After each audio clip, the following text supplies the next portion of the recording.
উচ্ছেদটো আমাক লাগিবই কাৰণ চাওক আজি কাৰ্গিল বিজয় দিৱস আজি কেলে এই আমাৰ কেপ্টেইন জিন্তু গগৈৰ দৰে বহু লোক কিয় শ্বহীদ হৈছিলে কাৰণ কেইজনমান সন্ত্ৰাসবাদী আমাৰ পাৰে সোমাই আহিছিলে তো সেইটো এনক্ৰোচমেণ্ট আছিলে আৰু এতিয়া যিবিলাক চাইলেণ্ট এনক্ৰোচমেণ্ট সেইবিলাক বন্দুক বাৰুলৈ সোমাই আহিছিলে সেইকাৰণে এখন যুদ্ধই হৈ গৈছিলে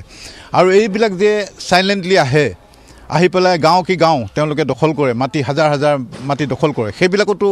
বেদখলকাৰী হাতত অস্ত্ৰ লৈ অহা নাই কিন্তু আহি পেলাই কি কৰে আমাৰ এখন গাঁৱত দুজনমান সোমাই পেলাই সিহঁতৰ সংখ্যা বৃদ্ধি হ'ব আমাৰ লোকসকলৰ ওপৰত অত্যাচাৰ কৰিব আৰু সেই গাঁওখন তেওঁলোকে দখল কৰে যি ধৰণে নেঘেৰি বিল দখল কৰিছিল যি ধৰণে উৰিয়ামঘাট দখল কৰিছিল সেইকাৰণে উচ্ছেদ লাগিবই আৰু এটা কথা কওঁ যে আমাৰ মাননীয় মুখ্যমন্ত্ৰী হিমন্ত বিশ্ব শৰ্মা ছাৰৰ নেতৃত্বত এই উচ্ছেদ অভিযান চলি আছে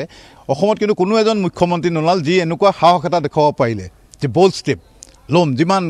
বিৰোধিতাই নকৰক কিয় সেই উচ্ছেদ কাৰ্য চলাই আছে এইটো যদি 20-25 বছৰ আগতে কৰিলেহেঁতেন কোনোবা মুখ্যমন্ত্ৰীয়ে আজি জোৰ পুৰি হাত নাপায়গৈ আজি কোনো নিস্তাৰ নোহোৱা হৈছে গাঁও কি গাঁও চুকে কোনে ক'ৰবাত জোৱাই গাঁও ক'ৰবাত নিজে আহিছে ক'ৰবাত কাম কৰা হৈ পেলাই আহি পেলাই দখল কৰিছে মাটি সেইকাৰণে মাননীয় মুখ্যমন্ত্ৰী মহোদয়ক মই ধন্যবাদ দিছোঁ আন্তৰিকতাৰে যে তেখেতে এই সাহসখিনি যে দেখাব পাৰিলে কিন্তু কোনো মুখ্যমন্ত্ৰীয়ে এনেকুৱা সাহস দেখাব নোৱাৰিলে এটা সময় আছিল চৰকাৰে সেইখিনিক বেছি সুবিধা দিয়ে কিন্তু এটা ভোট বেংকৰ স্বাৰ্থত আৰু তাৰপাছতে সেইবিলাক কলনীবিলাক কি হৈছে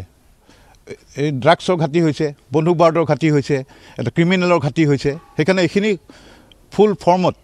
আৰু ইয়াতকৈ জোৰদাৰকৈ উচ্ছেদ চলাব লাগে সকলো মই অসমৰ দল বল জাতি ধৰ্ম নিৰ্বিশেষে সকলোকে আহ্বান জনাওঁ যে তেখেতে আমাৰ মুখ্যমন্ত্ৰী মহোদয়ৰ নেতৃত্বত যি উচ্ছেদ কাৰ্য চলি আছে তাত যাতে সকলোৱে আহি পেলাই সকলোৱে মুখ্যমন্ত্ৰীগৰাকীক যাতে সাহস দিয়ে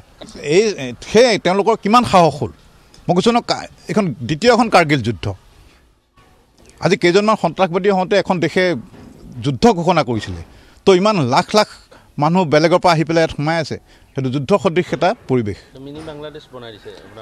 সেইটো বহুত কৈ গৈছিল যে অসমখন বাংলাদেশত পৰিণত হ'ব মই এখন কিতাপ লিখিছিলোঁ আছাম টুৱাৰ্ডছ ইছলামাইজেশ্যন সেইটোৱে হ'বলৈ গৈ আছিল যদি এই মাননীয় মুখ্যমন্ত্ৰী মহোদয়ে এই ষ্টেপটো হাতত নল'লেহেঁতেন সেইখিনিত থুপ খাই থাকোঁগৈ বৰ্তমান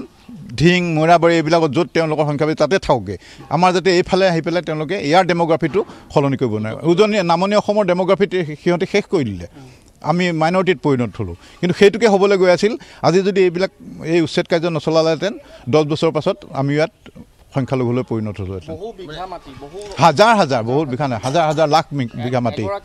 আজি সেইটোৱে হৈ আছে আগ্ৰাসন হৈ আছিল আজি কিন্তু আমাৰ এই উচ্ছেদ কাৰ্যৰ কাৰণে আমাৰ এটা নিৰাপত্তা আমি অনুভৱ কৰিছোঁ উচ্ছেদটো আমাক